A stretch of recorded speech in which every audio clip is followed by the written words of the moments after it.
ladies and gentlemen, capital G here. Welcome to the month of December, and there's the proof that we're in the month of December.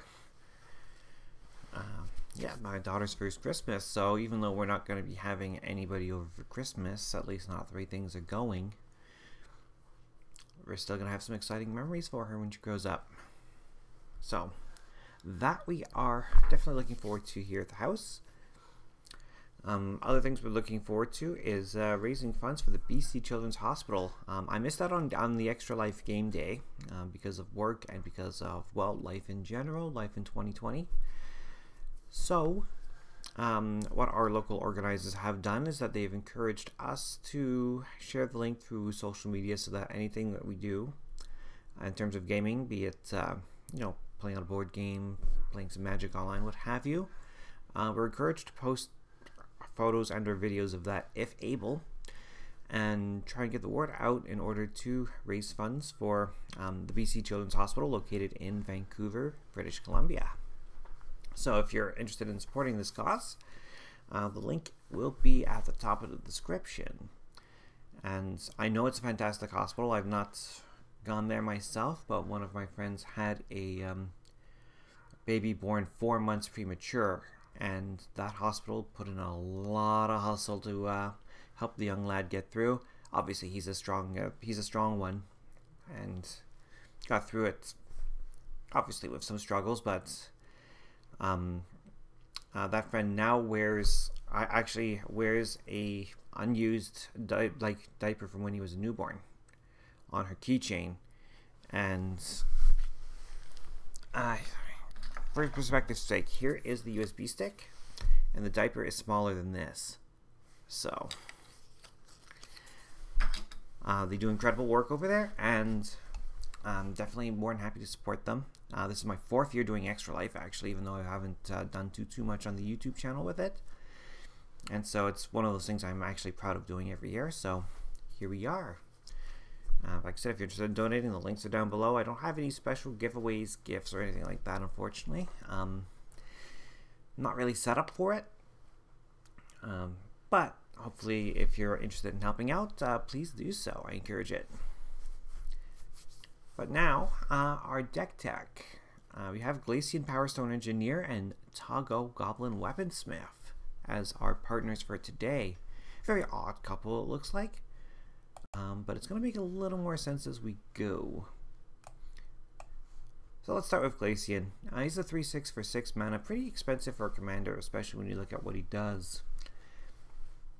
It's tap and tap X untapped artifacts we control to put the top X cards of our library. Well, look at the top X. We take one and everything else goes to the graveyard. And then we have Toggo. Whenever our land enters the battlefield under control, we create an artifact token called Rock. It costs 1 to equip a rock to one of our creatures, and then we can pay 1 mana and tap the creature to throw the rock at something. Deal 2 damage to any target. So the idea here is that we want to make rocks to help fuel Glacian's abilities and get to one of our 3 alt win cons, because that's what this deck is about. I like to call this team my alt rockers. So let's see how we're getting there. Let's start by looking at all the other artifacts that we're running, because it's not just about the rocks. Got the Aether Spellbomb, gives us a chance to bounce a creature or draw a card. Arcane Signet to match up our mana.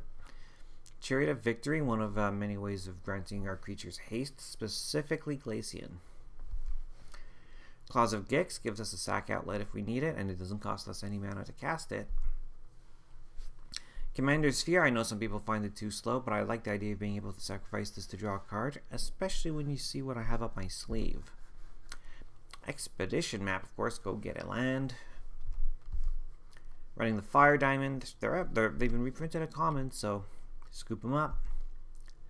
Hammer of Perforos grants the whole team haste, also lets us sack a land to put a golem out if we need to.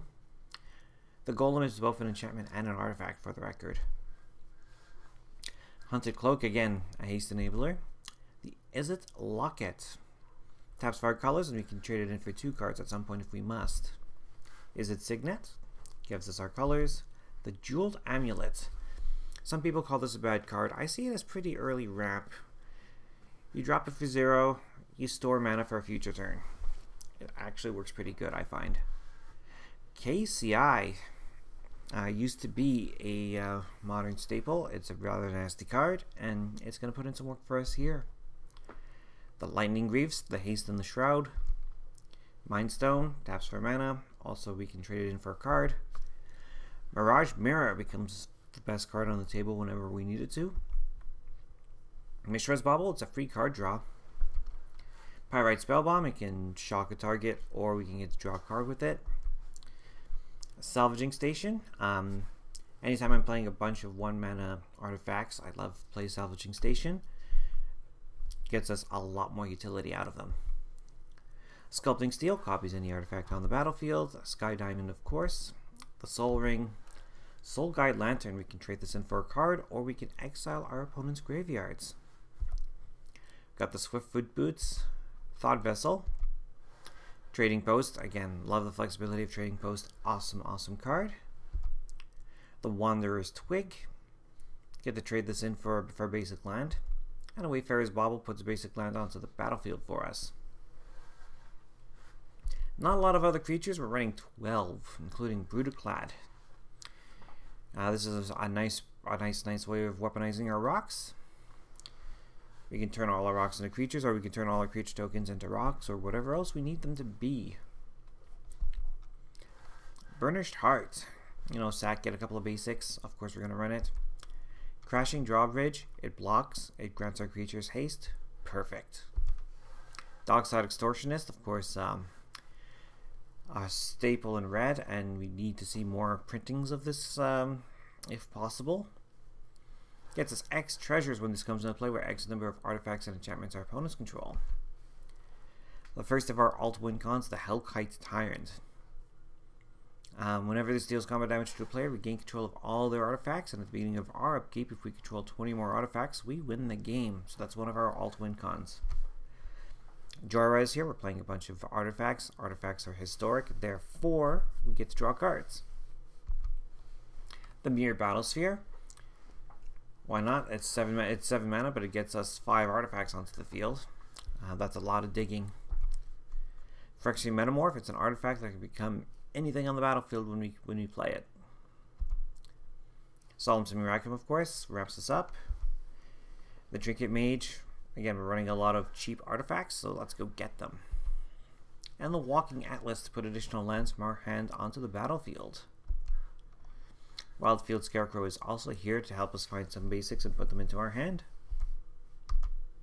Running 4 enchantments, including the Gearfear Aether Grid.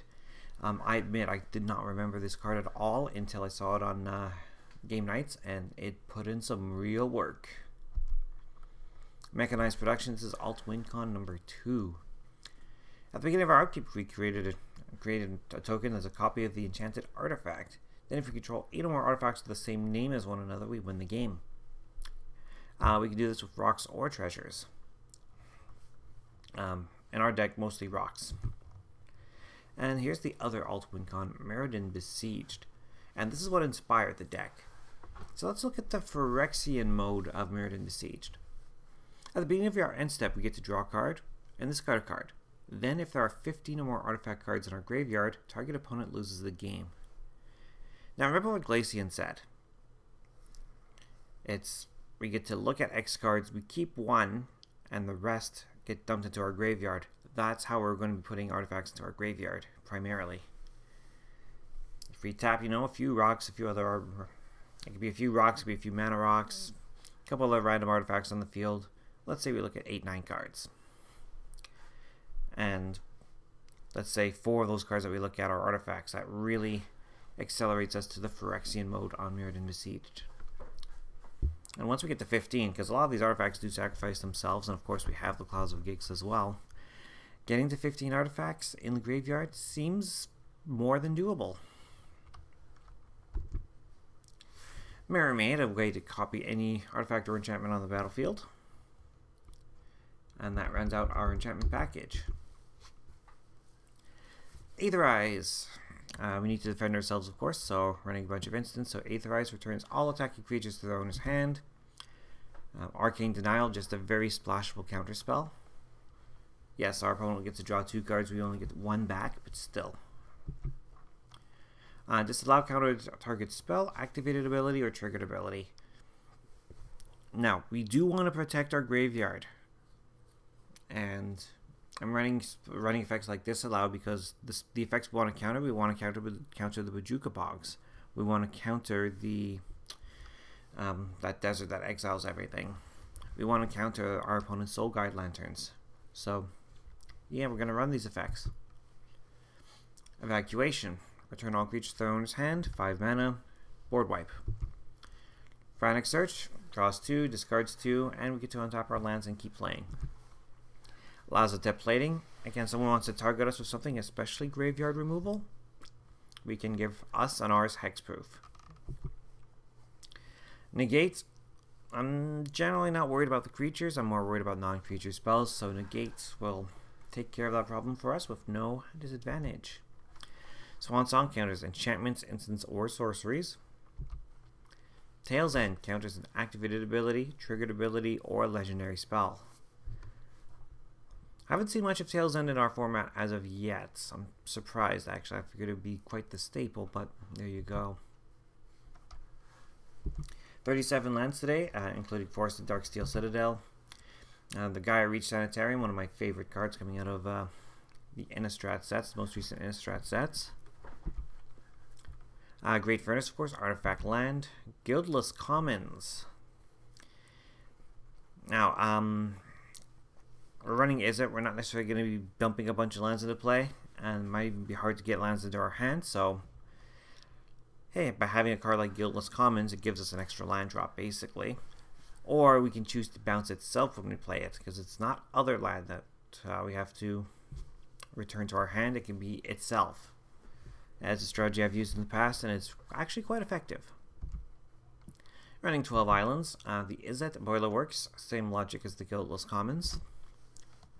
12 mountains. 1 River Glide Pathway, so this can be our blue source or our red source. Seed of the Synod. The Shivan Reef. Pain lands. They work very well in our format. Spire Bluff Canal. These come onto the battlefield tapped unless we control 2 or fewer other lands. So if it's one of our first 3 land drops, it's untapped. And they're still pretty affordable, actually. Steam Vents, of course. Shocks are still at a pretty decent price, although that is going to go up, so start buying in. Sulfur Falls. Sulfur Falls enters the battlefield tapped unless we control an island or a mountain. We've got lots, so this should come into play untapped more often than not. The Training Center, of course, coming from Commander Legends. Super happy to get these. As long as we have 2 or more opponents, it enters the battlefield untapped. The Zalfin Void for the Scribe, because why not? And that rounds out our land package. A few Planeswalkers to help us out, including the Ready Scrap Savant. This will help us draw cards and discard that many cards. Well, discard first, then draw. Fills up our graveyard. We can also sack an artifact to return an artifact. So, I still run, up until very recently, I ran Duretti as a commander. Now I just run him as a 99 in Brea, and also the 99 here. Saheeli, Sublime Artificer. Whenever we cast a non-creature spell, we get a servo artifact creature token. We're only running 12 creatures that are not our commander, so 14 if you count them. So with that in mind, very easy to trigger Saheeli and start getting those servos. And Tezzeret Artifice Master. Not only can it provide us Thopters with its +1, but that's 0. We're drawing 2 cards every turn. If every turn that this gets untouched, that this is not attacked or taken off the field, we're drawing 2 cards. 5 sorceries, including the Argiven Restoration, and return an artifact from our graveyard to the battlefield. Nice little piece of recursion if we need it. The Blasphemous Act is here to wipe the board. Brass's Bounty, of course, will spam the board with treasure tokens. Cathartic Reunion, discard 2 cards, draw 3. And Slice and Dice, I get another damage-based wipe. This time 4 damage to each creature. Glacian can actually survive this one. So this will take most other creatures out. We can always cycle it if we just want to clear out some 1/1 tokens. And that's what I came up with. There's definitely a lot of notable cards I've been that I wasn't able to quite stuff in here, including, say, Goblin Welder or Trash for Treasure.